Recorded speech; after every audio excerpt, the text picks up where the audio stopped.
قل سأتلو عليكم منه ذكرا صدق الله العظيم مولاي صل وسلم دائما ابدا على حبيبك خير الخلق كلهم. سامعین محترم، آج ہم نے نماز تراویح میں 16 12 اور 7 پارے کے پہلے باب تک سماعت کیا ہے. اللہ تعالیٰ سے دعا ہے کہ ایمان صاحب کا پڑھنا اور ہم سب کا سننا اپنی بارگاہ میں قبول منظور فرمائے، اور اللہ تعالیٰ ہم سب کو قرآن مجید سمجھنے کی توفیق بھی نصیب فرمائے. سامعین محترم، جو آیت مبارک میں نے آپ کے سامنے پڑھی ہے، یہاں سے لے کر آیت نمبر 83 ہے، یہاں سے لے کر آیت نمبر 98 یعنی کہ 98 تک حضرت ذوالقرنین علیہ السلام کا قصہ بیان کیا گیا ہے. مشرکین مکہ نے جو 3 سوال حضور نبی کریم صلی اللہ علیہ وسلم سے کیے تھے، ان میں سے ایک سوال یہ تھا کہ اس شخص کے متعلق بتائیں جس نے مغرب سے مشرق تک کا سفر کیا. تو آقا کریم صلی اللہ علیہ وسلم نے جس طرح 2 پیچھے سوالوں کے جواب دیے جو ہم نے کل کی نشست میں سنے تھے، ایک تو حضرت موسیٰ علیہ السلام، حضرت خضر علیہ السلام کا واقعہ، اصحاب کہف کا واقعہ، اور تیسرا یہ واقعہ تھا. ذوالقرنین کے بارے میں یہ بات یقینی نہیں ہے کہ وہ پیغمبر تھے یا نہیں، اس میں اختلاف ہے. بہرحال اللہ تعالیٰ نے حضرت ذوالقرنین علیہ السلام کو اقتدار اور وسائل عطا کر رکھے تھے. آپ وہ عظیم شخصیت ہیں جن کی دنیا میں حکومت تھی، لیکن دنیا میں حکومت ہونے کے باوجود بھی، لمحہ مصروف ہونے کے باوجود بھی ذکر الہی سے زبان نہیں رکتی تھی، عبادت نہیں رکتی تھی. وہ اللہ تعالیٰ کی محبوب شخصیت ہے. پھر اللہ تعالیٰ نے بھی بڑے کمال کے آپ سے کام دیے. ان کے 3 سفر بڑے مشہور ہیں.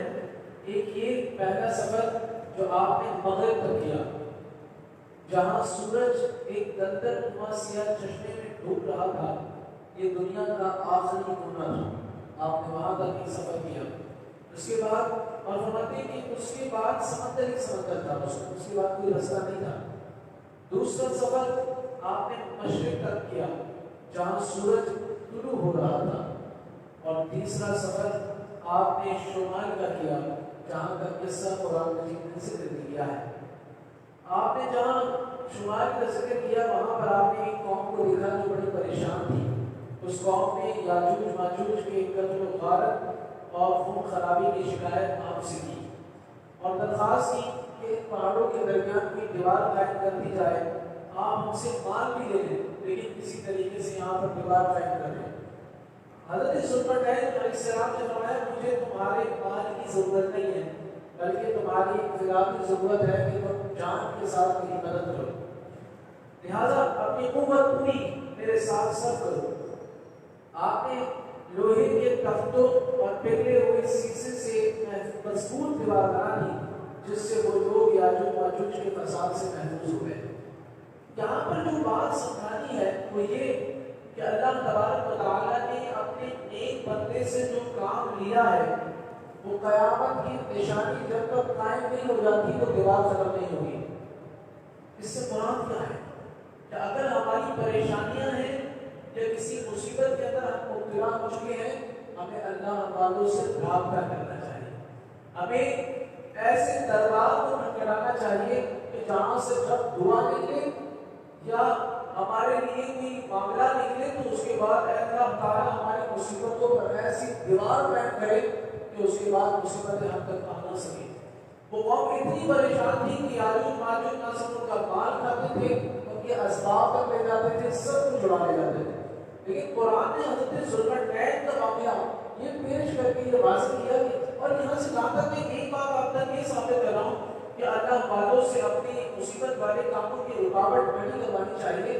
وہاں یہ بات بھی ہے کہ جہاں اللہ تعالیٰ کا محبوب بندہ کوئی کام کر دیتا ہے، یعنی آج اگر ہم اللہ تعالیٰ کی قربت حاصل کریں پھر جس جگہ جہاں چاہیں گے ہم مصیبتوں کی دیواروں کو ختم کر سکتے ہیں.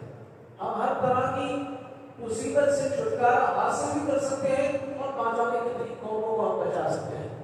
یہی تو میں بات کر رہا ہوں، آج جو ہم جس دلدل کا شکار ہم لوگ ہوتے جا رہے ہیں، پستی کا شکار ہوتے جا رہے ہیں، نہ ہماری زبانوں میں تاثیر ہے، نہ ہمارے اعمال میں تاثیر ہے، یہاں تک کہ ہماری اولاد بھی ہماری نہیں سنتی، تو یہ وجہ یہ ہے کہ ہم نے تقویٰ چھوڑ دیا، ہم نے پرہیزگاری چھوڑ دی، تو ہم اپنے گھر تک میں ذلیل ہو رہے ہیں۔ تو یہ اللہ تبارک و تعالیٰ یہاں سے کئی اسباب دے رہے ہیں، جیسے میں نے پہلے کہا تھا کہ قرآن کے واقعات اگر آپ کسی کی نظر سے خالی سنیں گے نا تو ہدایت نہیں ملے گی، اس کے اندر اسباب ڈھونڈیں گے تو ہدایت ہی ہدایت پہلی ہے کہ قرآن مجید ہمیں کیا کیا سکھا رہا ہے کہ جب بھی تقوی دار شخص بن جاتا ہے نہ صرف وہ اپنے لیے فائدہ مند ہو جاتا ہے بلکہ بڑی بڑی قوموں کے لیے فائدہ مند ہو جاتا ہے۔ فرمایا نا ہم نے کریم صلی اللہ علیہ وسلم کی یاجوج ماجوج اس دیوار کو روزانہ توڑنے کی کوشش کرتے ہیں، لیکن مجال ہے کہ ایسے باطاقت شخص سے کھڑی گئی ہے کہ وہ اسے توڑ پائے، اللہ اکبر۔ لیکن جب قیامت قریب ہوگی تو پھر وہ انشاءاللہ کہہ کر اس دیوار کو توڑ کر جائیں گے، دوسرے دن سے مکمل توڑ دیں گے، پھر وہ قیامت کی نشانیوں کی تحریک ٹوٹے گی، پھر وہ قوم جب باہر آئے گی تو دنیا کو پتہ چلے گا کہ وہ کتنی بڑی قوم ہے اور کس طریقے سے وہ صفائی کرے گی، اور پھر حضرت عیسیٰ علیہ السلام کی دعا سے یہ قوم مرے گی اور یہ اس طرح پھیلی ہوگی کہ چلنے کی جگہ نہیں ہوگی، یہ اتنی بڑی۔ پھر اللہ تعالیٰ پھر حضرت عیسیٰ علیہ السلام دعا کریں گے اللہ تعالیٰ سے، تو اللہ تعالیٰ ایسے فرشتوں کو بھیجے گا کہ وہ سب کو اپنی چونچوں کو اٹھا کر جو ہے پھینکائیں گے۔ تو یہاں سے ہمیں کتنا بڑا سبق ملتا ہے، اللہ تعالیٰ ہمیں سمجھنے کی توفیق عطا فرمائے۔ اور تیسری بات بھی یہاں سے سمجھنے کو ملی جو میں آپ تک پہنچانا بھول گیا، وہ یہ کہ دیکھیے کتنی مصروفیت تھی، دنیا کی بادشاہ چھوٹا کام نہیں ہے، لیکن اللہ کی عبادت سے نہیں اٹھتے تھے۔ آج ہماری کیا ہوتا ہے، دکان پہ اگر بھاگ آ جائے نماز کا ٹائم جانے دیتے ہیں، ہم بھاگ بھی چھوڑنا چاہیے، کیا کیا چیزیں ہم سے رہ جاتی ہیں۔ تو اللہ تعالیٰ نے یہ باتیں سمجھنے کی توفیق عطا فرمائے۔ آگے چلتے ہیں آیت نمبر 110 کے اندر اللہ تبارک و تعالیٰ فرما رہا ہے وَمَنْ كَانَ يَرْجُو لِقَاءَ رَبِّهِ فَلْيَعْمَلْ عَمَلًا صَالِحًا وَلَا يُشْرِكْ بِعِبَادَةِ رَبِّهِ أَحَدًا۔ اور اللہ کی طرف سے وہی یہ ہے کہ جو شخص اللہ تعالیٰ سے ملنے پر یقین رکھتا ہو اسے چاہیے کہ نیک اعمال کرے اور اللہ تعالیٰ کی عبادت میں کسی کو بھی شریک نہ ٹھہرائے۔ یعنی میں اور آپ اللہ تبارک و تعالیٰ سے ہمیں جو ہے دیدار کا شوق ہونا چاہیے کہ ہم اپنے رب کا دیدار کریں، ہمیں اللہ تعالیٰ سے ملنا ہے، اور جو اس طرح کی امید رکھتا ہے تو اسے فرمایا گیا کہ اس کے اندر اپنی زندگی کو بہتر کرنا ہے تو وہ تین چیزیں اپنے ساتھ رکھیں، تین چیزوں پر غور کریں۔ نمبر ایک، یہ بہت اہم بات ہے میرے لیے اور ہم سب کے لیے بہت ضروری بات ہے، غور کیجیے گا۔ نمبر ایک، عقیدہ ٹھیک ہو، یعنی اعمال کے درست ہونے کے لیے سب سے پہلی چیز کیا ہے، اللہ تعالیٰ سے اگر ہم کامیابی کے ساتھ ملنا چاہتے ہیں تو پہلی چیز ہمارا عقیدہ ٹھیک ہو۔ اگر عقیدہ ٹھیک نہیں ہے تو کتنا ہی اچھا کام کر لیں وہ اللہ کی بارگاہ میں قبول ہی نہیں ہے، یہ بات یاد ہے، عقیدہ ٹھیک ہونا چاہیے۔ نمبر دو، نیت ٹھیک ہو، اگر نیت ہی درست نہیں تو جو چاہے آپ کتنا چاہے کام کر لیں وہ قبول ہی نہیں ہے۔ تیسری چیز، عمل سنت کے مطابق ہو، اگر عمل سنت کے مطابق نہیں ہے تو پھر نیک کام بھی بیکار ہے۔ تو اللہ تعالیٰ ہمیں یہ تینوں کاموں کو تھامے رکھنے کی توفیق عطا فرمائے۔ پھر آپ جب یہ تین چیزیں انسان کی درست ہوتی نا تو آپ کوئی بھی کام کریں اللہ تعالیٰ اسے قبول فرما لے گا۔ یعنی ہمارا عقیدہ ٹھیک ہے، ہم اس جس عبادت کے لیے کھڑے ہو رہے ہیں اللہ تعالیٰ کے لیے دیانتداری نہیں ہے، اس میں کوئی دنیاوی مقصد نہیں ہے، ہمارے ذہن میں کوئی دنیا نہیں ہے، اب عقیدہ ٹھیک ہے اور اللہ کے رسول صلی اللہ علیہ وسلم سے محبت بھی کرتے ہیں تو اب یہ عقیدہ ٹھیک ہو گیا۔ نیت کیا ہے؟ نیت یہی ہے کہ اللہ تعالیٰ مجھے اس کے ذریعے سے اپنا محبوب بنا لے۔ تیسری چیز کیا ہے؟ سنت کے مطابق، جو وہ سنت کے مطابق ہو، رکوع بہترین انداز میں کریں، سجدہ بہترین انداز میں کریں، خوبصورت انداز میں سنتوں کے ساتھ اس نماز کو سجائیں اور پھر اللہ کی بارگاہ میں اسے پیش کر دیں دعاؤں کے ساتھ۔ دیکھیے وہ اللہ تعالیٰ اس نماز کو قبول فرمائے گا اور اس طرح جتنی کی باتیں ہیں سب کو قبول فرمائے گا۔ تو یہ بات ہمیں سمجھائی گئی کہ جو اللہ تعالیٰ سے ملنے پر جس کو یقین ہے وہ ان تینوں چیزوں کے ساتھ اپنی عبادت کو سجایا ہے۔ آگے چلتے ہیں، سورۃ مریم ہے، اس سورت میں حضرت مریم سلام اللہ علیہ کا قصہ بیان کیا گیا ہے، اسی مناسبت سے اس سورت کا نام سورۃ مریم رکھا۔ حضرت مریم علیہ السلام کا واقعہ کچھ یوں ہے، قرآن مجید ذکر کرتا ہے واذکر فی کتاب مریم اذ انتبذت من اہلہا مکانا شرقیا. حضرت مریم علیہ السلام کا قصہ اور حضرت عیسیٰ علیہ السلام کی موزانہ پیدائش کی تفصیل بیان کر کے حضرت جس طرح ان کا قصہ بیان کر کے عیسائیوں کی تردید کی گئی ہے اور مسلمانوں کے لیے بھی بہت بہترین سبق ہے. سامعین مطلب شروع سے لے کر اب تک کئی قصے سن چکے ہیں. جیسے کہ ہم نے حضرت مریم سلام اللہ علیہ کا یوم پیدائش کا طریقہ سنا کیا ہے, کس طریقے سے پیدائش ہوئی کہ ان کے والد نے والدہ نے جو ہے چڑیا اڑتی ہوئی دیکھی اور جو دانا کھا رہی تھی انہوں نے بھی عرض کر دی. بڑھاپے کی حالت میں اللہ تعالیٰ نے انہیں حضرت مریم دی. اور پھر اپنے دوسرے کی معاملہ بھی تھا جو اللہ نے یہ عجیب واقعات سنا کیوں رہا ہے. پھر دوسرا معاملہ یہ بھی تھا کہ انہوں نے دعا یہ کی تھی, نظر یہ مانی تھی کہ میری اگر بیٹا ہوا تو میں اسے بیت المقدس کی خدمت میں پیش کر دوں. لیکن بیٹی ہوئی اور وہ بیت المقدس کی خدمت میں آئی. اسی طریقے سے حضرت زکریا علیہ السلام آپ کی بڑھاپے کی حالت وہاں تک آپ پہنچ چکے ہیں جس میں اولاد نہیں ہوتی اور آپ کی زوجہ محترمہ کی مانگ سے بھی اللہ تعالیٰ نے انہیں بھی اولاد دی. پھر یہاں پر حضرت عیسیٰ علیہ السلام کی پیدائش کا واقعہ اللہ تعالیٰ ذکر کر رہا ہے. تو یہ وجہ کیا ہے؟ معاملہ یہ ہے کہ اللہ تعالیٰ ان قصوں کو قرآن مجید میں یوں پیش کرتا ہے کہ ہر جس کا دل ٹوٹ چکا ہے امیدوں سے وہ دوبارہ اپنی امیدوں کو اجاگر کرے اور اللہ کی قربت کی طرف آئے. اگر اس کا بھی کوئی مسئلہ ایسا ہے کہ دنیا میں کوئی اس کا مسئلہ نہیں جو ہے کر سکتا تو اللہ تعالیٰ اس کو بھی تسکین دے رہا ہے. جہاں پر ساری طاقتیں ختم ہو جاتی ہے وہاں تیرے رب کی طاقت کام آتی ہے. تو بندے کو اس امید سے ایمان تازہ بھی کرتے ہیں واقعات, اور اللہ تعالیٰ ہمیں ان واقعات سے یہ امید اپنی جلانے کی بھی توفیق عطا کرتا ہے. کیونکہ واقعات سننے کے بعد ہی ہمارے رکے ہوئے کام بھی ہو جاتے ہیں اگر ہم نیت کے ساتھ ان واقعات کو سن لیں. تو پیدائش کا واقعہ یہ ہے کہ حضرت مریم علیہ السلام کی عمر 13 یا 15 سال کی تھی. تو دونوں قول ملتے ہیں. حضرت جبریل علیہ السلام خوبصورت مرد کی شکل میں آئے. فرشتہ جب بھی انسان کی شکل میں آتا ہے تو ہمیشہ خوبصورت مرد کی شکل میں آتا ہے. تو خوبصورتی انسان کو رکھنی چاہیے. حضرت مریم نے ان کو دیکھا تو پردے کا اہتمام کیا. انہوں نے بتایا کہ میں جبریل ہوں, اللہ تعالیٰ کی طرف سے بشارت دے کر آیا ہوں. حضرت مریم کی گریبان میں آپ نے پھونک ماری, اس سے ان کو حمل ٹھہر گیا. ولادت کے دن جب قریب آئے تو ان کو بتایا گیا کہ فلاں جگہ پر تشریف لے جائیں, وہاں ٹیلے کی طرف آپ ٹیلا تھا اور وہاں پر آپ گئیں. اللہ تعالیٰ نے وہاں آپ کو بغیر موسم کے کھجور بھی عطا فرمائی, ایک طرف آپ کے لیے لگا دیا گیا اور پانی کا چشمہ بھی جاری فرما دیا گیا.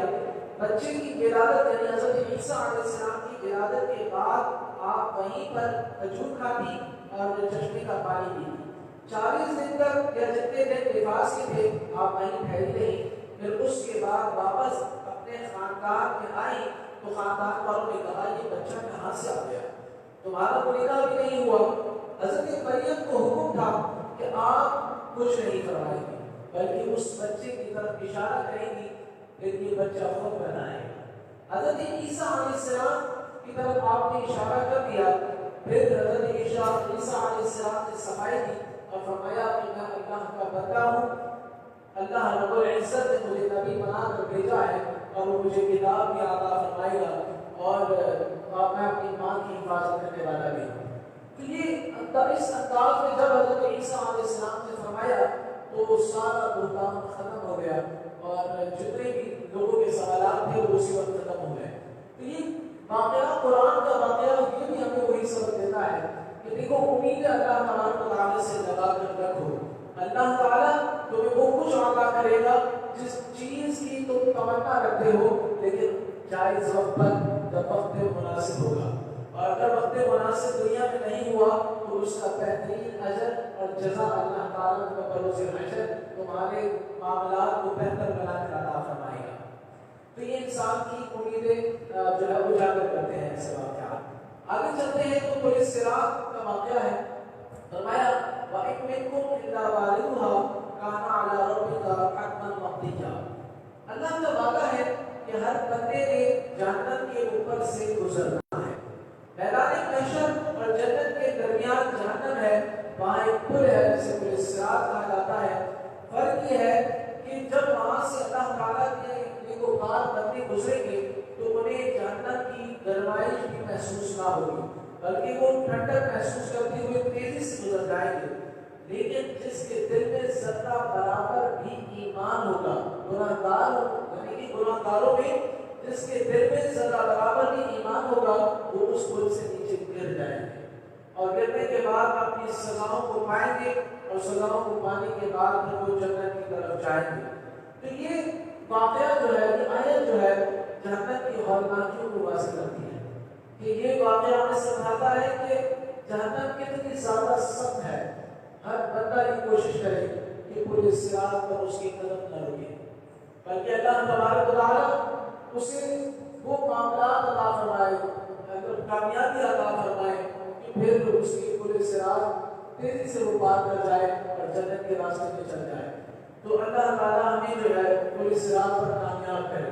جو پورے صراط پر کامیاب ہوا اسے جہنم کی گرمی محسوس نہیں ہوگی، وہ جہنم کے عذاب سے محفوظ رہے گا۔ تو اللہ تعالیٰ ہمیں جہنم کے عذاب سے بچائے رکھے۔ ایسے اعمال ہمیں کرنے چاہیے، اللہ تعالیٰ کو اس انداز میں حاصل کرنا چاہیے کہ بروز حشر ہم کامیابی سے پورے صراط کو پار کریں۔ آگے چلتے ہیں، اس کو سورہ طٰہٰ کے اندر اللہ تبارک و تعالیٰ فرما رہا ہے مَا أَنزَلْنَا عَلَيْكَ الْقُرْآنَ لِتَشْقَىٰ۔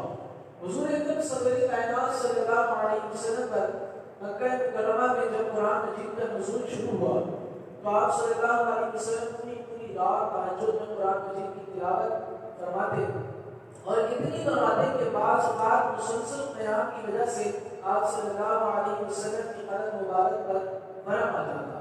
اس آیت میں نبی کریم صلی اللہ علیہ وسلم سے فرمایا گیا کہ اتنی مشقت آپ کو اٹھانے کی ضرورت نہیں ہے، تو آپ نے اپنا معمول تبدیل کیا، رات کی کچھ حصے میں آرام فرماتے، پھر بیدار ہو کر تہجد میں پھر نماز پڑھتے۔ تو دیکھیے اللہ تبارک و تعالیٰ یہاں سے کیا سمجھا رہا ہے کہ جب کسی پر نعمتوں کی اور رحمتوں کی ہم بارش کرتے ہیں تو اس انداز میں اسے چاہیے کہ وہ ہمارا شکر ادا کرے۔ یعنی آقا کریم صلی اللہ علیہ وسلم سے امت پر جو ہے یہ سبق پیش کیا جا رہا ہے کہ جب تم پر ہم نعمتیں برسا رہے ہیں، تمہیں سکون دے رہے ہیں، تو تمہارا شکر بھی بڑھ جانا چاہیے، تمہاری عبادتیں بھی بڑھ جانی چاہیے، تاکہ اللہ تبارک و تعالیٰ تمہیں اس اعزاز میں مزید ترقیاں عطا فرمائے، جس طرح حضور نبی کریم صلی اللہ علیہ وسلم نے ہمیں کر کے دکھایا ہے۔ تو یہ امت کے لیے سبق ہے، اللہ تعالیٰ ہمیں اپنی نعمتوں کا شکر ادا کرنے کی توفیق عطا فرمائے۔ پھر آگے چلتے ہیں تو ایک واقعے سے ہمیں پھر سمجھایا جا رہا ہے کہ اس انداز میں دیکھیے کہ پہنچی وہیں پہ خاک جہاں پر ہمارا خلیل تھا، فرمایا منہا خلقناکم وفیہا نعیدکم ومنہا نخرجکم تارۃ اخری۔ یہاں اللہ تعالیٰ نے ضابطہ بیان فرمایا کہ مٹی سے تم کو پیدا کیا اور مٹی میں لگائیں گے اور اسی مٹی سے اٹھائیں گے۔ بعض روایات میں ہے کہ جو انسان کی پیدا ہوتا ہے تو رحم مادر میں ایک تو باپ کا نطفہ ہوتا ہے اور دوسرا جس مٹی میں اس انسان سے دفن ہونا ہوتا ہے اس مٹی کا حصہ ہوتا ہے۔ اسی مٹی کا کچھ حصہ اللہ تعالیٰ فرشتے کے ذریعے ماں کے رحم میں ڈلوا دیتا ہے، تو جس مٹی میں اس میں دفن ہونا ہوتا ہے وہ مٹی اس بندے کے اندر شامل ہوتی ہے۔ یعنی آج ہمارے اندر وہ مٹی شامل ہے، قرآن بیان کر رہا ہے جہاں ہم نے دفن ہونا ہے، جہاں ہماری جگہ ہے۔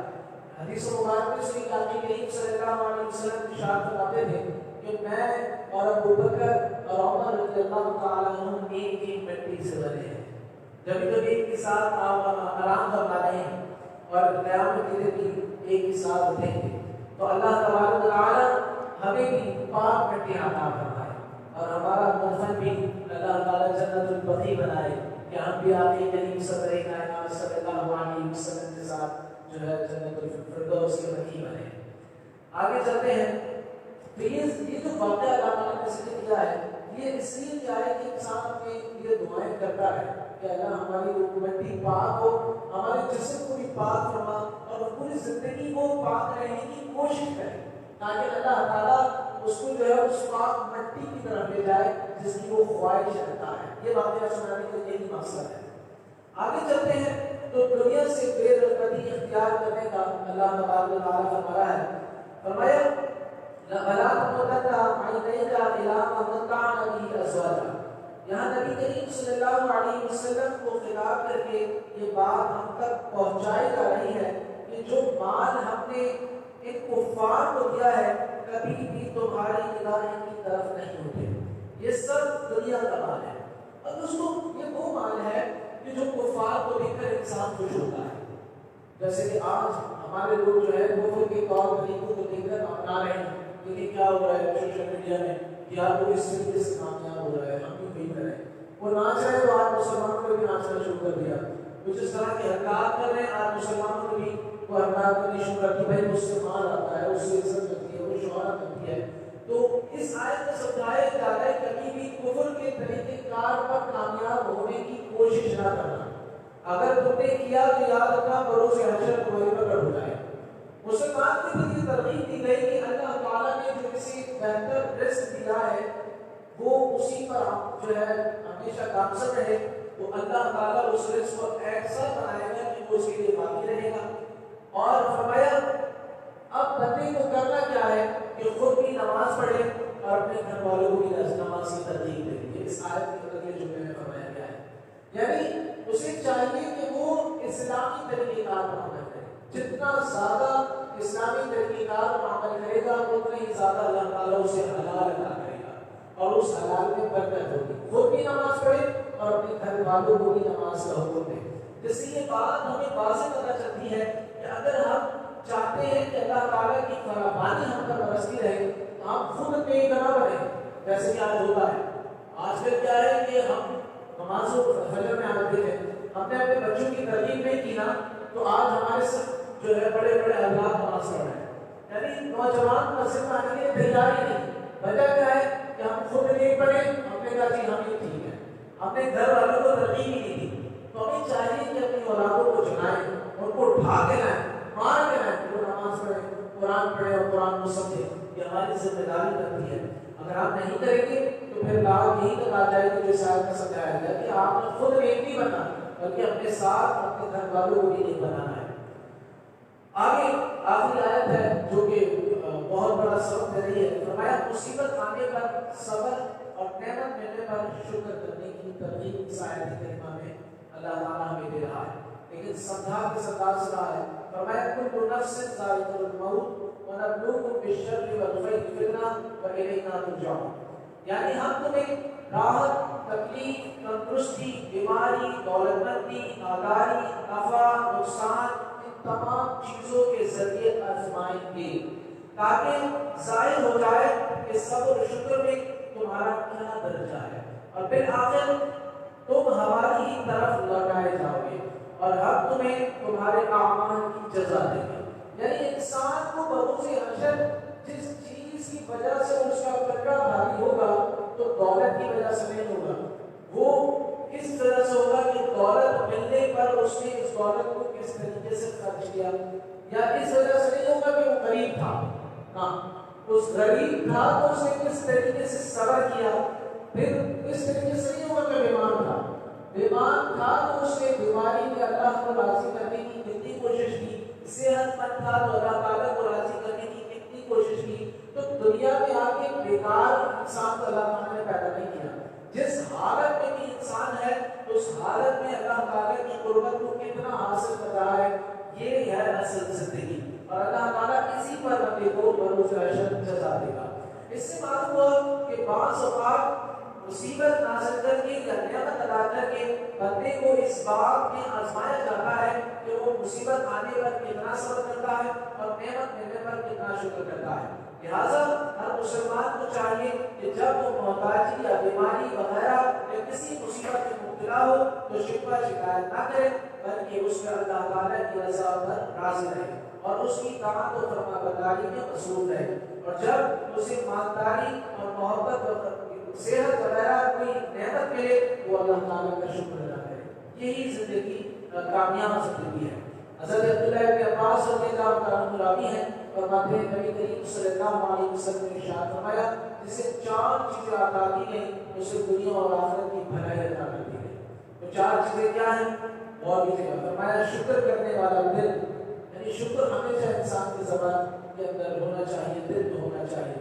نمبر 2 اللہ تعالیٰ کا ذکر کرنے والی زبان، مصیبت پر صبر کرنے والا بدن اور اس کے مال اور اس کی عزت میں خیانت نہ کرنے والی بیوی، یہ چار چیزیں جسے عطا کی گئی اللہ تعالیٰ نے اس کو دنیا اور آخرت دونوں عطا کر دی۔ تو ہمیں چاہیے کہ ان چاروں چیزوں پر جو ہے ہم عمل کرنے والے بنیں، اور جس طریقے سے یہاں شکر کرنے والا فرمایا تو شکر کرنے کی عادت ڈالیں، ذکر کرنے والی زبان اللہ تعالیٰ ہمیں چاہیے کہ ہم کوشش کریں، صبر ہر وقت ہمارے جو ہے کامت سے کبھی نہ جائے، اور اسی طریقے سے اپنے گھر والوں کو بھی اور گھر والی کو بھی اس چیز کے اگر ہم کے حوالے سے بتائیں کہ جتنی عزت اللہ تعالیٰ نے ہمیں عطا کی ہے اسی میں خوش رہیں، خیانت کی طرف نہ جائیں، اور اللہ تعالیٰ ہم سب کو یہ برکتیں عطا فرمائے، اور جو کچھ ہم نے سنا اس پر عمل پیرا ہونے کی توفیق نصیب فرمائے۔ الحمدللہ رب العالمین والصلاة والسلام علی سید الانبیاء والمرسلین وعلی آلہ واصحابہ اجمعین۔ اللهم ربنا آتنا في الدنيا حسنة وفي الآخرة حسنة وقنا عذاب النار۔ اللهم أنت السلام ومنك السلام وإليك يرجع السلام، حينا ربنا في السلام واغفرنا دار السلام، تبارك ربنا وتعالى يا ذا الجلال والإكرام۔ اللهم اغفر وارحم وأنت خير الراحمين، اللهم رب ارحمهما كما ربياني صغيرا، اللهم أعني على ذكرك وشكرك وحسن عبادتك، اللهم أنت حسنت خلقي فحسن خلقي، يا مقلب القلوب ثبت قلبي على دينك، يا مقلب القلوب ثبت قلبي على دينك، يا مقلب القلوب ثبت قلبي على دينك، وصلى الله تعالى على خير خلقه محمد وعلى آله وصحبه